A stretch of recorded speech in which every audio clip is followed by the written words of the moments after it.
স্বাগতম সবাইকে। আজকের ভিডিও হলো মানি মেকার্স একাডেমির সেকশন 8.2 আমাদের অর্থনীতি প্রোগ্রামের। এবং আজকের ভিডিওতে আমি আপনাদেরকে এক্সপ্লেন করব উপযোগের ভূমিকা।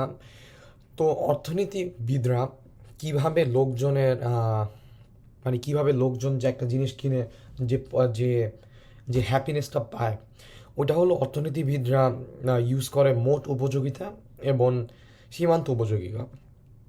এবং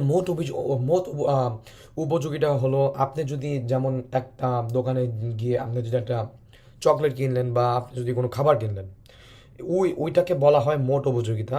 এবং আপনারা চিন্তা করতে পারেন যে মোট উপযোগিতাটাকে অর্থনীতিবিদরা কীভাবে ক্যালকুলেট করবেন। এটা তো আপনাদের নিজেদের হ্যাপিনেস তো ক্যালকুলেট করা যায় না।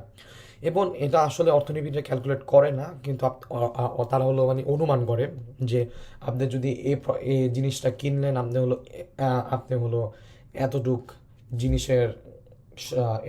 জিনিসের সমান আপনি হ্যাপিনেস পাবেন।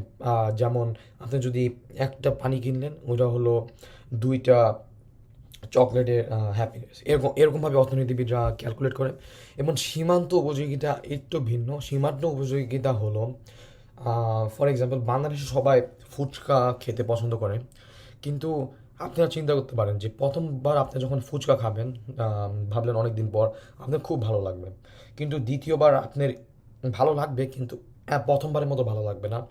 এবং আপনি যখন পঞ্চম বা চতুর্থবার যখন ফুচকা খাবেন, ফুচকা প্লেট খাবেন, তো মানে তখন আপনার ওরকম হ্যাপিনেস লাগবে না। এবং ওইটাই হলো সীমান্ত উপযোগিতা, যে প্রত্যেকটা মানে আরও এক ইউনিট বা আরও এক পণ্যের পর আমাদের গ্রহণের মাধ্যমে প্রাপ্ত অতিরিক্ত টা বেশি হয়ে যায়।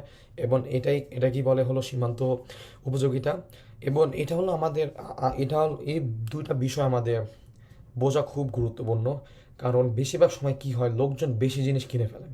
এবার বাংলাদেশে এটা হয়, কিন্তু বিদেশে এটা আরও বেশি হয়, যে লোকজন একটা জিনিস কিনতে গেল, কিন্তু দেখা যায় একটা জিনিসের বদলে 5টা বা 10টা জিনিস, সেম জিনিসই 5-10 বার কিনলো।